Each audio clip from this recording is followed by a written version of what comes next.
départ, lorsqu'il y a une demande d'accueil du jour, c'est deux possibilités. Une mesure en protection sociale, c'est-à-dire avec l'accord des parents, ou une mesure protection judiciaire, c'est-à-dire suite à une décision du juge des enfants. Le but, c'est d'accompagner une situation familiale qui va être compliquée ou dysfonctionnante à un certain moment, et avec les gens, donc vraiment à partir de ce qu'ils vont proposer, à partir de leurs demandes et de leurs possibilités, de leurs compétences à eux, de construire quelque chose qui va les amener à se resituer d'une façon un petit peu différente, à retrouver un équilibre un petit peu plus serein dans la famille. Ça peut, tantôt pour une famille ou pour une autre, éviter une grosse séparation, donc un placement. Ça peut éviter des situations de violence extrêmes. Quand il y a des relations parents-enfants qui sont très dégradées, avec un malaise de part et d'autre, de toute façon on se doit d'essayer d'améliorer les relations et éviter effectivement la séparation.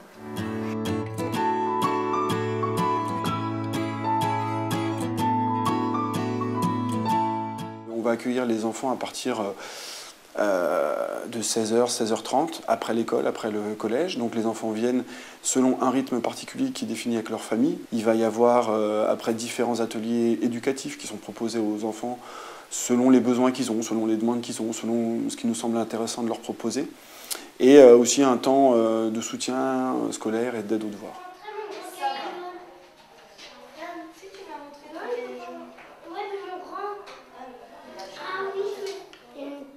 À côté d'elle.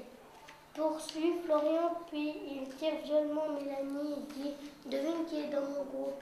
Les activités, c'est un support d'entrée à la relation pour pouvoir déjà premièrement rencontrer l'enfant, appréhender un peu la difficulté sur laquelle on doit travailler, qu'on doit accompagner en tout cas. Et du coup, voilà, ça permet de dégager des observations et de commencer à construire une analyse que dans tous les cas, on s'attachera à partager avec la famille et avec l'enfant.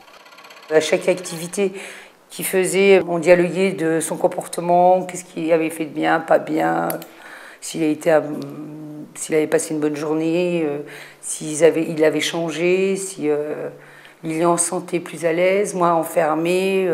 Que la relation soit contrainte ou non par un magistrat, l'idée c'est de travailler ensemble, de faire ensemble. On est sur un principe de coparentalité, en tout cas de coéducation, sur la trajectoire, la prise en charge des enfants. La famille peut avoir un soutien psychologique, peut rencontrer la psychologue, peut rencontrer la médiatrice familiale, peut rencontrer l'assistante sociale sur des problèmes financiers, des problèmes de sécurité sociale, sur des problèmes d'insertion, sur des problèmes de logement. C'est pas un professionnel puis un autre professionnel qui font deux professionnels. Mais l'analyse des situations faites par un éducateur, plus une psychologue, plus une médiatrice, ça fait plus que 3, ça fait 4. Il y a une plus-value, je dirais, dans l'analyse de situation due à la pluridisciplinarité. Dans son cahier, il amène son cahier, il le montre pas. Devoir surveiller. Il y en a qu'un qui ne rend pas le devoir, c'est lui. Et dans l'atelier, il est un petit peu comme ça aussi quand il produit, dans ses productions en général, parce qu'il s'agit de production. Il y a vraiment le sentiment qu'il a envie de se mettre en échec et que c'est pas autrement, et que c'est pas possible autrement. C'est important aussi de travailler vers la mixité sociale. Le support éducatif durant les séjours éducatifs pendant les vacances est fait avec d'autres enfants qui fréquentent ce centre de vacances durant l'été. Les séjours familiaux, c'est un peu autre chose, mais l'attention qu'on a nous à développer dans ces moments-là, c'est un peu la même. C'est toujours l'idée d'être ensemble autrement, c'est aussi de voir un peu comment les liens qui unissent les uns et les autres au sein de la famille s'affirment et éventuellement se reconfigurent.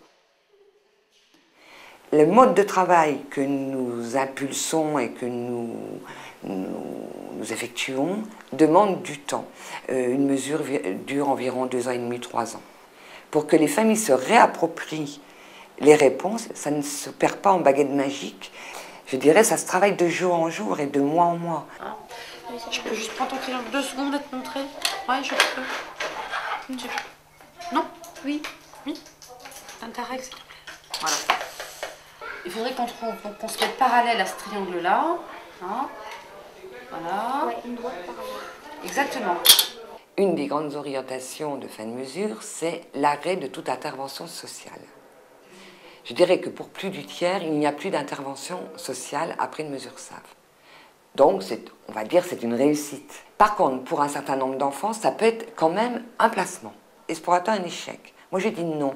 Parce que si la réorientation est un placement, ce placement, il est travaillé avec l'enfant, avec le parent, il est accepté et il ne produit pas de souffrance que produit une séparation de l'enfant et de la famille, non acceptée, non comprise. Moi, ce que je constate, c'est que les parents se sentent bien, ils sont à l'aise, ils retrouvent leur rôle et ils se sentent aussi reconnus. Et c'est très positif, donc du coup, ça les motive. Ça, c'est vraiment quelque chose que j'ai remarqué particulièrement au SAF. Je trouve que c'est merveilleux que le Conseil général ait ouvert cette structure. Parce je pense qu'il n'y a pas que moi, il y a d'autres enfants qui en ont autant besoin que mon fils, et des parents avec, je veux dire.